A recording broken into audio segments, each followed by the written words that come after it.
I like red licorice, and I just like regular food, you know, just cornbread, biscuits, and beans, and fried chicken, and, you know, just food. I eat too much, too often. When I get nervous, I eat, and when I'm depressed, I eat, and I just eat anytime. Well, I don't like myself fat.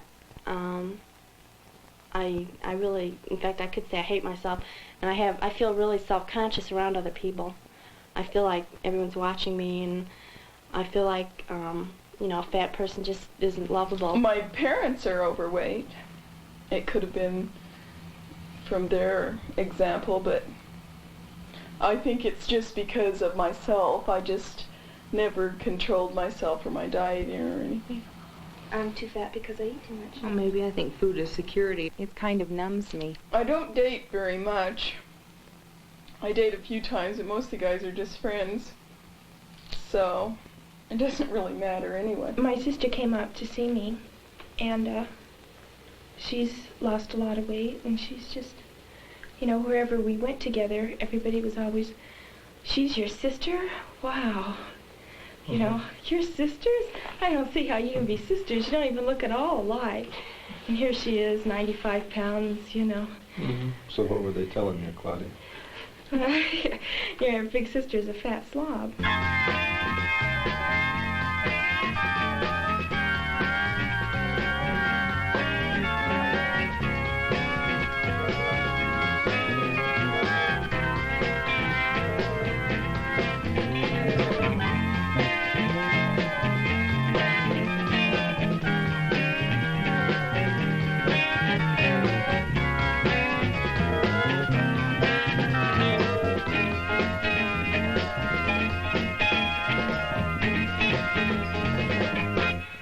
I'm always trying to blame my fat problem on my mother and my unhappy marriage. But now that I think about it, my marriage failed partly because of my fat problem. And there's no doubt about it, I love to eat. Mama, where are all the donuts? Well, sweetheart, they're all gone. But there were lots of donuts. We'll get some more, okay, honey? Okay.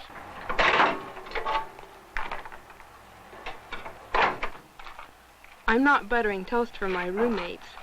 That's all for me. I use diet bread, though. Trouble is, I eat a whole loaf.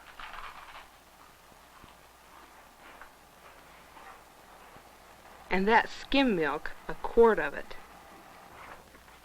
Well, I get tired easily. Like, just walking up a flight of stairs just wears me out. And bending over and doing anything like that, I get really exhausted. And studying, I can't, you know, I get tired doing that, too. Hi. Hi. What's for dinner? I don't know. Let's go to the Red Steer. I just came back from there. Then why do you want to go out to dinner? Well, I was thinking I made a cake. Do you want to... Ruth, how can you do this to yourself?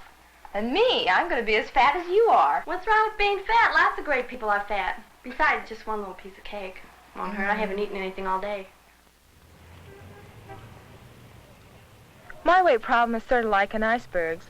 Most of it's at the bottom. I like to cook, and I like to eat what I cook, especially after I've exercised. Corn waffles. Shauna coming tonight? She's on her diet again. Oh, no. She never sticks to her diet. Well, she'll probably eat with us. Yeah, but she tries. Oh, good, Shauna. Come and eat. Well, I don't know if I should, you guys. I just haven't been honest with myself.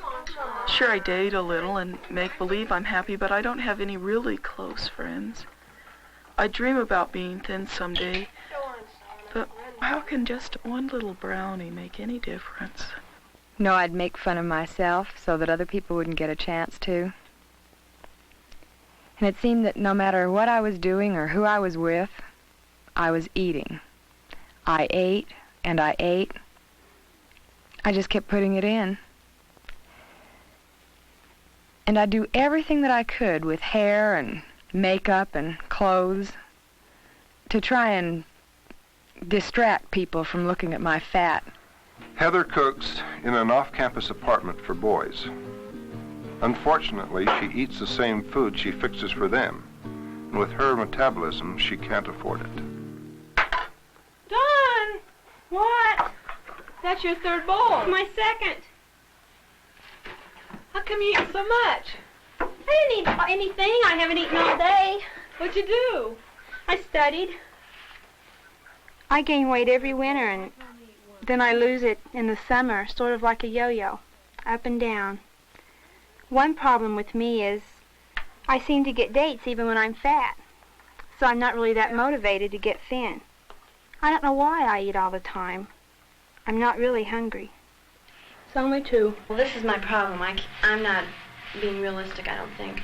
And right now I just don't have any incentive. This week I didn't lose anything. I didn't gain. I just stayed the same.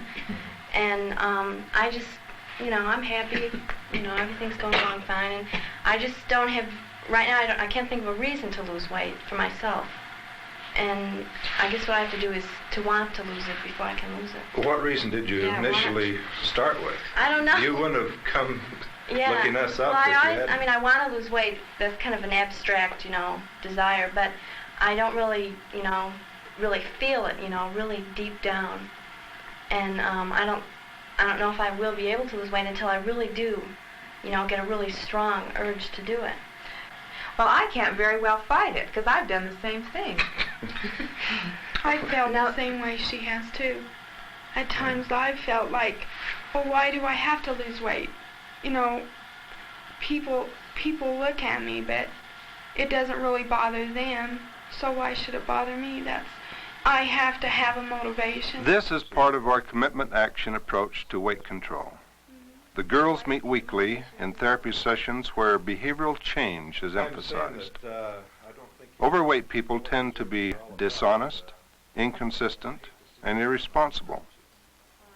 How often have we said or heard people say, I don't know why I can't lose weight. I hardly eat a thing. Or, I was nervous and upset. I just couldn't help myself. All kinds of alibis and excuses. Our sessions together tend to debunk these excuses and instead focus on behavioral consistency, control, and commitment with an emphasis on action. Okay, what are you going to try? You've heard a lot of people talking about it today. What are you going to try? All right, well, I'm going to go on the quick weight loss diet. And, that's where you eat meat and water. And that's what I'll do all week. I think you've been sitting around, Karen, waiting for something to happen to you that'll never happen. You've got to make it happen. Yeah, losing weight's work. It's not easy. The only way you can do it, don't eat and get exercise. It just doesn't, I want to lose weight. It just won't come off that way. Please, Lord. You just can't lose weight by not doing anything. It's hard. We had a turkey dinner for our family on Saturday, and then I went out to a movie, and I just forgot that whole day that I was on a diet. I just put it right out of my mind. You can't do that. I know. Because what we're doing is an occupation, not just a hobby. It is. This is a whole way of life that we're building for ourselves. It's not just a whim. I found myself rationalizing the last part of the week, thinking, well, I'll just have another little addition and another drink. Group members help Judy improve the consistency between what she says she's going to do and what she actually does. If Judy wants to be thin, she has to engage in thin activities, such as eating less and exercising more. Sometimes she sees the problem as impossible to control.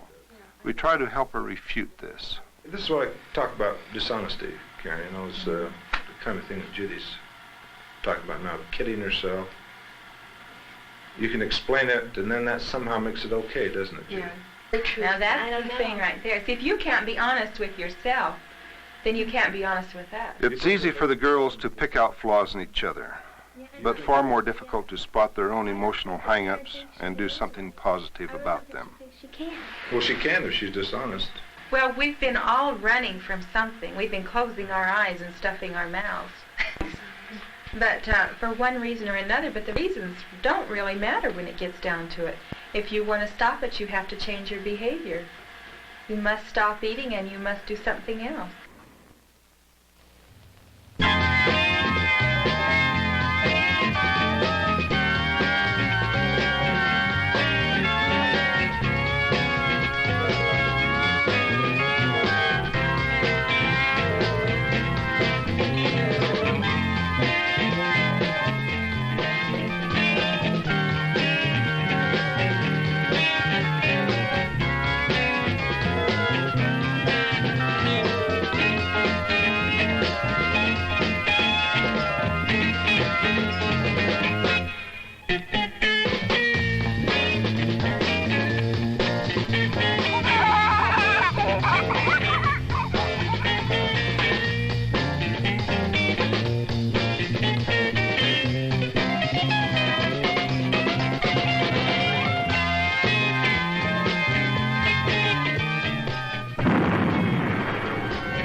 No, I don't think it's hopeless. I know I can lose weight through this program. They're very realistic about what they're trying to do, and it makes you be responsible for your actions. Sitting there and trying to understand why other people are eating too much throws light upon why I do. It probably isn't a good excuse that I was sick all week, and I was in bed, and I went to the doctor, and when your throat feels awful, ice cream feels good on it. You know, it just felt so good to have something cold in my throat that I ate. I mean, I don't want, no. So Dawn's been eating ice cream all winter, the result of another alibi. She could have used ice cubes, you know. We tried to help her see herself through the eyes of other group members, to realize her self-deceit. I mean, I know I can't use this as an excuse on my life, but it made me feel better then. So. How long do you want to use it as an excuse? I don't know. I'd bumped into you 2 or 3 times, you know, during the week, and we talked, and I got the impression you were really sticking with it, and it was obvious you were scarfing up everything in sight, you know. You won't gain 4 pounds by just taking a couple of, you know, extra things, and You thought she was misrepresenting herself to you? Yeah, I really did. No, because when I talked to you, that was in the beginning of the week when I was. But the weekends, they just always are bad for me. You know, Claudia, you're very much like the person that eats very sparingly at the table, but standing up and moving around, eats a lot. Yeah. Is that honest? No. Nobody cares about a balanced diet. What can a mother do? Along with some personal successes, there were predictable setbacks. Karen Ruth's old habits don't die easily, and they don't fade away either. Judy goes through the cafeteria line with a glass of orange juice and a toothpick, but when no one is watching, she relapses into her pattern of self-deceit. Her group commitments need strengthening, and it's pretty much the same with Claudia. Her commitments must become permanent and stable if she's going to melt that iceberg. Dawn is still ambivalent about her goals. She doesn't know whether the struggle is worth it at this point or not. But she is thinking seriously about it. Karen has all the answers in the therapy sessions, but at home it's a different matter. Her problem, as with the others, is not only a weight adjustment, but primarily a personal adjustment. Her self-defeating behavior is evident. Making changes is painful for anyone, but especially for these overweight girls. Are you going to come to the reunion? Yeah, I'd like to ask you to be, in charge of the refreshments. Well, anything. Probably ice cream. Everybody likes it. Heather is only partially aware of the obvious gap between her dreams and reality. Immaturity is observed in her constant struggle for comfort. Yeah, I'm on a diet too. No, really. Self-indulgence takes precedence over self-control. I am too overweight. Look, I've heard about people like you. Yeah, the type that are always telling you that you're not fat. No, I'm going to count calories. Oh, today I've had about 600. About being sexy and stuff like that, it just scares me, and I don't want to have to go through that. You don't want to be sexy? I want to be kind of neuter, which is really big. One of the major problems is the lack of dating activity. Most of the girls are not dating, and most of them don't want to, because of their poor self-image and discouraging experiences. Deliberate efforts are made to develop social skills through special assignments, with the goal of improved rapport with the opposite sex. Everybody's going to have a reason to be unhappy to some extent. But you're taking these reasons and using them as a basis of staying up there. I'm not worried that I won't get married because I know I will.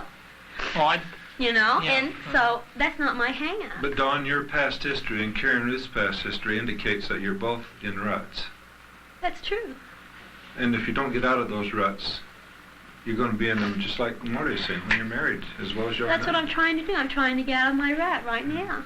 But part of the rut is not facing up to reality and not being honest. That's right. And I'm And trying to get both out you, of it. But you get very angry when somebody tries to help get you out, don't you? Yeah. And so Yeah, I it is really want painful. to. And I really am trying. I think you are, because you keep coming in spite of it being painful. Yeah, I come every week. The girls are all on their way. Some have lost more weight than others. The commitment action therapy approach has helped them become aware of the need for honesty and consistency. Commitment from day to day and commitment on a permanent basis have been stressed. Behavioral control through keeping records, making plans, and following through have been our focal points. In addition, the group offers concern, support, and warmth. See, Carol, you've lost about 50 pounds. Yeah. Why don't you tell us about what you've been doing to get it off and keep it off? And this is the thinnest I've been since I was 14. And I finally decided, I used to try and limit the things, you know, like I'd only eat a half a portion of, you know, apple pie with ice cream and cheese, you know, things like that. And I decided that I'm that kind of person who has willpower. I have to completely eliminate the bad food. So, you know, I decided I'm an alcoholic where food is concerned, and that one bite is the start of a 3-day binge. So I just concentrate on proteins and fruits and vegetables. You had several hang-ups. We've talked about the Noah's Ark hang-up where you were eating 2 of everything, remember? Yeah. Has that changed any? A little. I can't say it's completely changed. Shauna, you were a late starter, kind of resisted for a long time. What's been happening now that you're on your way? Well, I think I realized a few things. I didn't, at the first of the group, I think that I kidded myself out of it, and I said that I wasn't really a part of it, and I wasn't really all that fat, you know, when really I am, and I knew that really deep inside because I was real self-conscious about it, but I just lied about it really to myself and decided that I really didn't need to lose weight. And I think now what's happened, I've just started to quit kidding myself and started understanding what I do when I lie to myself like that, and just sort of saying, okay, kid, this is like how you are, so just do something about it, and that's what I'm doing. I'm really glad that I have lost weight, but I'm really glad for other things that to me are more important right now. And as far as the group goes, I'm really thankful that you proved to me that I was being those 3 things: inconsistent, dishonest, and irresponsible. And I guess that's what I really needed the most, and I've been really happy. Reed, you know, one thing I've really noticed is that I'm sure that one of the things I was covering up with fat was my inability to react properly to people. I'd get myself in situations and I'd get all upset and tense, and so I would just go eat. And now that I've lost the 30 pounds and I'm back down to almost the same place, it's all come out in the open again. And now instead of eating again to cover it up, I'm going to learn to handle it this time. I've lost 3 pounds in the last about 6 months. The girls have lost a significant amount of weight. Some have reached their goal. The behavior patterns, however, will need to be modified further. But now, Judy is dating for the first time. Some of the reasons for her being overweight are melting along with the fat. Dawn is engaged to be married soon. Heather also is engaged. Claudia, she doesn't hide behind her size like she used to. Being feminine can be fun. Personality change is synonymous with behavioral change. Life is much more meaningful when we are in control of our behavior. Whether we are eating, playing, working, or just getting along with others, it helps to be in control. With an emphasis on commitment action encounters, we have watched our fat fighters struggle with some complex problems. Exercising, planning, changing, hurting, succeeding, and setbacks are all a part of the battle. The girls are getting to know themselves.